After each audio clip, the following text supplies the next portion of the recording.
Hi అండి. Welcome back to my channel. ఈరోజు vlog ఏంటి అంటే నేను పప్పుచారు ఎలా చేయాలి అని చూపిస్తున్నాను. ఫస్ట్ పప్పుచారు అంటే ఆంధ్రాలో సాంబార్ అంటారు, బట్ మా దగ్గర అయితే పప్పుచారు అంటారు. సో దీనికి కావాల్సిన ఇంగ్రీడియంట్స్ ఏంటి అంటే పప్పు 3/4 కప్ అండి, కందిపప్పు, పచ్చిమిర్చి, టమాటా, ఆనియన్, చింతపండు. సో నేను ఫస్ట్ పప్పుని కడిగి ఒక హాఫ్ అన్ అవర్ అలా సోక్ చేసుకుంటున్నాను. సో 3/4 కప్ పప్పుకి 2 కప్స్ ఆఫ్ వాటర్ అండి. 2 కప్స్కి కొంచెం తక్కువ అంతే. సో గుర్తుపెట్టుకోండి, 3/4 కప్ పప్పుకి 2 కప్స్ వాటర్. 2 కప్స్ కన్నా కొంచెం తక్కువ ఉంటుంది, చూడండి సెకండ్ కప్. సో ఇది వేసి నేను జస్ట్ ఒక 10-15 మినిట్స్ సోక్ అయిన తర్వాత ఇప్పుడు కుక్ చేసేస్తానండి. సో స్టవ్ ఆన్ చేస్తున్నాను అండ్ ఇప్పుడు కుక్ చేస్తాను. సో ఇది 4 విజిల్స్ అండి. 4 విజిల్స్ వచ్చాక మనము కుక్కర్ ఆఫ్ చేసేసుకోవచ్చు. సో నేను అంతలోపు చింతపండు నానబెట్టేసుకుంటున్నాను. సో చింతపండు ఇలా నానబెట్టి పక్కన పెట్టుకోండి అండ్ వెజిటేబుల్స్ అన్నీ కట్ చేసి పెట్టుకోండి. సో ఇప్పుడు 4 విజిల్స్ అయిపోయాక ఓపెన్ చేస్తే ఇలా ఉంటుందండి పప్పు. సో ఇది ఉడికిందా లేదా కొంచెం చూద్దాం ఒకసారి. చూడండి బాగా మెత్తగా ఉడికిపోయింది పప్పు. సో బాగా పేస్ట్ చేసుకునే వాళ్ళు చేసుకోవచ్చండి, లేదు కొంచెం పప్పు ఉంచుకోవాలి అనుకునే వాళ్ళు లైట్గా మ్యాష్ చేసుకోండి, లేదు మొత్తం పేస్ట్ కావాలి అంటే హార్డ్గా మ్యాష్ చేసుకోండి. సో దీన్ని ఇప్పుడు మొత్తం మ్యాష్ చేసేసుకుందాము. సో ఇలా మొత్తం పేస్ట్ లాగా స్మూతీ లాగా అయ్యేలా చేసుకున్నాను. చేసుకున్న తర్వాత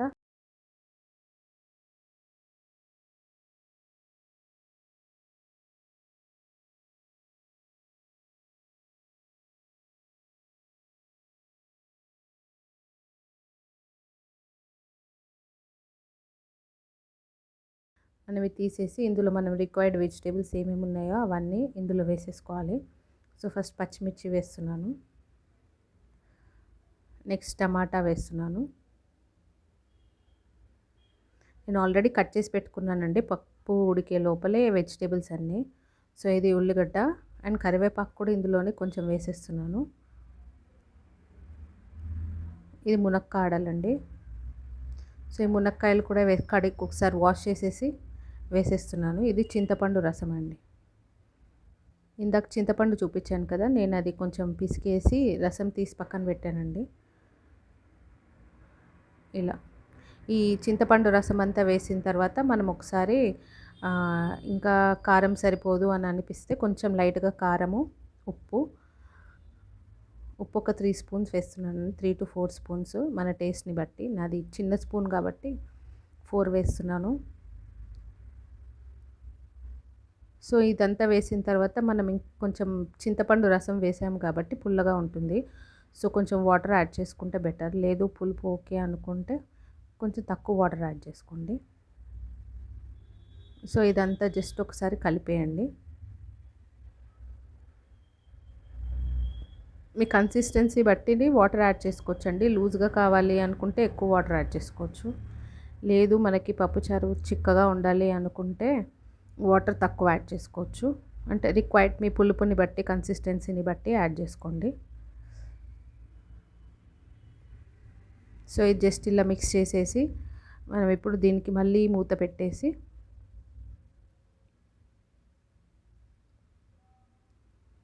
ఇప్పుడు స్టవ్ ఆన్ చేసుకుందామండి. స్టవ్ ఆన్ చేసుకొని మళ్ళీ కుక్కర్ని పెట్టేసి ఇప్పుడు మూత పెట్టేసి మనం జస్ట్ ఒక 1 విజిల్ అండి. 1 అంటే కంప్లీట్గా 1 కూడా రానక్కర్లేదు, జస్ట్ మనకు అలా వస్తూ ఉన్నప్పుడే ఆఫ్ చేసేసేయాలి. మనకి అట్లీస్ట్ 10 మినిట్స్ పడుతుంది విజిల్ రావడానికి. సో ఒక 10 మినిట్స్ చూస్తూ ఉండండి. 10 మినిట్స్లో మనకు ఒక విజిల్ వస్తుందండి. జస్ట్ ఇలా వస్తూ ఉన్నప్పుడే బంద్ చేయాలండి, కంప్లీట్గా కూడా రానక్కర్లేదు, ఎందుకంటే మనకి పప్పుచారు మొత్తం బయటకు వచ్చేస్తుంది అనమాట. సో వచ్చేసిన తర్వాత ఆఫ్ చేసేసి ఇలా దాని గాలి అంతా విజిల్లో ఉండే ఎయిర్ అంతా తీసేసేయాలి.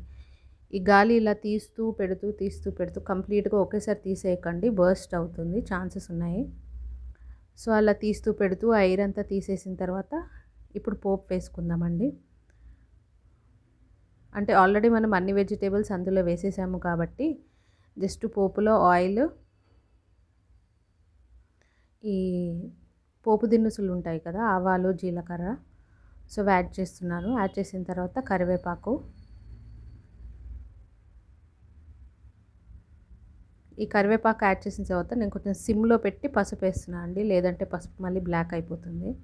సో పసుపు వేసిన తర్వాత కొంచెం ఇంగువ యాడ్ చేస్తున్నాను. ఇది కొంచెం ఇంగువ అండి.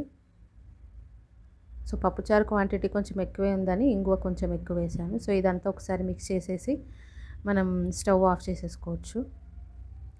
సో ఇది ఆఫ్ చేసిన తర్వాత ఇప్పుడు ఈ పోపుని, ఇందులో కొంచెం వెల్లుల్లి కూడా ఉంటే వేసుకోండి, నా దగ్గర లేదు. సో వేస్తే మంచి స్మెల్ వస్తుంది. సో ఇప్పుడు మళ్ళీ ఒకసారి స్టవ్ ఆన్ చేసి మనది కుక్కర్ ఉంది కదండి, కుక్కర్ ఒకసారి పెట్టేసి జస్ట్ ఇప్పుడు మనం వేసుకున్న పోపు ఉంది కదా, ఒకసారి చెక్ చేసుకోండి ఇది ఎయిర్ ఉందా లేదా అని. ఎయిర్ లేదు. సో ఇంకా మనం మూత తీసేస్తే ఇలా ఉంటుంది చూడండి, అంతా బాయిల్ అయిపోయాయి. సో ఇప్పుడు మనం ఇందాక వేసుకున్న పోపు ఇందులో యాడ్ చేసేసుకోవాలి.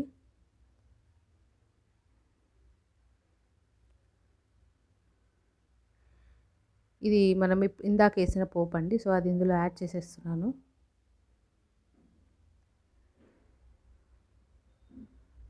ఇందులో యాడ్ చేసిన తర్వాత జస్ట్ మనం ఒక 2 to 3 minutes జస్ట్ బాయిల్ అవ్వనివ్వాలి. ఒక జస్ట్ 1-2 minutes బాయిల్ అయిన తర్వాత మనం ఇంకా కుక్కర్ ఆఫ్ చేసేసుకోవడమే. సో బ్యాచిలర్స్ కానీ టీనేజర్స్ కానీ ఎవరైనా ఈజీగా చేసుకునే పప్పుచారు అండి ఇది. సో ఇది జస్ట్ 2-3 minutes అయిన తర్వాత నేను ఆఫ్ చేశాను. చూడండి పప్పుచారు, ఇది మా పప్పుచారు. ఈజీగా అయిపోయే పప్పుచారు, ఎక్కువ స్ట్రెయిన్ లేకుండా. అండ్ చూడండి మునక్కాడలు కూడా ఈజీగా బాయిల్ అయ్యాయి. సో మనం ఇదేంటి అంటే ఫస్ట్ మనం సెకండ్ టైం పెట్టినప్పుడు విజిల్ వెజిటేబుల్స్ అన్నీ వేసాక మంచిగా బాయిల్ అవ్వాలి అని విజిల్ 1 విజిల్ వచ్చిన తర్వాత ఆఫ్ చేసేసేయాలండి. ఎక్కువసేపు ఉంచితే ఈ మునక్కాడలు మొత్తం పేస్ట్ అయిపోతాయి అన్నమాట. So that's all for today's vlogs. Thank you. Don't forget to subscribe.